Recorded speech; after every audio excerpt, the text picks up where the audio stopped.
কেন ইসলাম ধর্মে কোনো মহিলা নবী নেই? অনেক নাস্তিক ব্যক্তিরা এই প্রশ্নটি তুলে থাকেন। এ বিষয়ে আপনার বক্তব্য জানতে চাই। ইসলামে কোনো মহিলা নবী কেন নাই, এই প্রশ্ন যিনি করেছেন তার কাছে আমার প্রশ্ন, আপনার মায়ের গর্ভে আপনি কেন এসেছেন? আপনার বাবার গর্ভে কেন আসেন নাই? আপনার ভাই বোন 4 জন 5 জন 6 জন যে কজনই আছে, এই ভাই বোনের সবাই মায়ের গর্ভে কেন আসছেন? 2 জন মায়ের গর্ভে আসলে 2 জন বাবার গর্ভে আসতেন, এটা কেন নাই? এটার উত্তর দেন।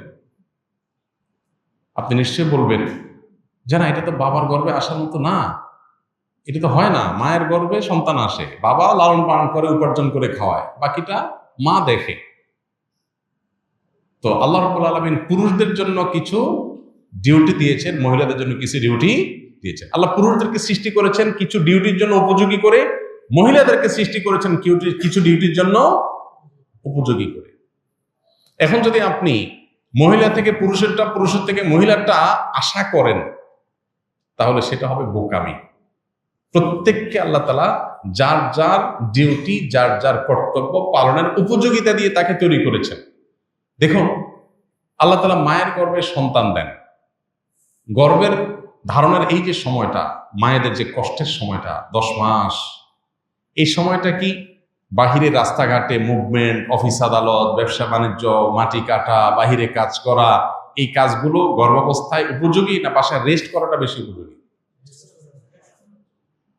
ওকে, সন্তান জন্মের পর 2 বছর পর্যন্ত সন্তানের রিজিকের ব্যবস্থা, সন্তানের সবচেয়ে পৃথিবীতে সবচেয়ে উপকারী খাবার দুগ্ধপোষ্য শিশুর মায়ের বুকের দুধ। এর চাইতে উত্তম বা এর সমকক্ষ কোনো খাবার পৃথিবীতে আল্লাহ আর রাখেন নাই।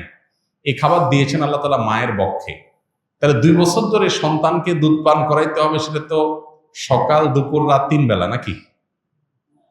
3 বেলা না খাওয়াইতে হয় সন্তানকে? কত বেলা খাওয়াইতে হয়? অগণিত বেলা। সকাল থেকে রাত পর্যন্ত কতবার খাওয়াইতে হয় তার কোনো ঠিক ঠিকানা। ওর যখন ক্ষুধা লাগবে তখন সে কেঁদে উঠবে। সেটা হতে পারে রাত 2টা, হতে পারে সকাল 10টা, ঠিক না ভাই? ঠিক।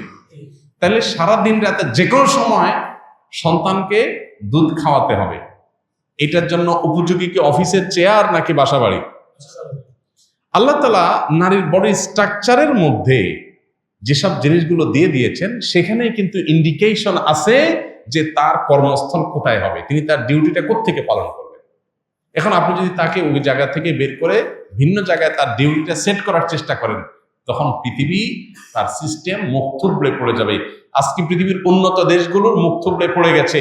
সেগুলোতে সন্তান জন্মের হার কমতে কমতে এমন কমছে যে সেখানে এখন প্রণোদনা দিয়ে, টাকা পয়সা দিয়ে সন্তান জন্মের হারকে স্বাভাবিক করার কোনো পথ তারা খুঁজে পাচ্ছে না। কারণ ওই যে আল্লাহর সিস্টেমকে পরিবর্তন করে ফেলেছে, এখন তার কুফল ভোগ করতেছে।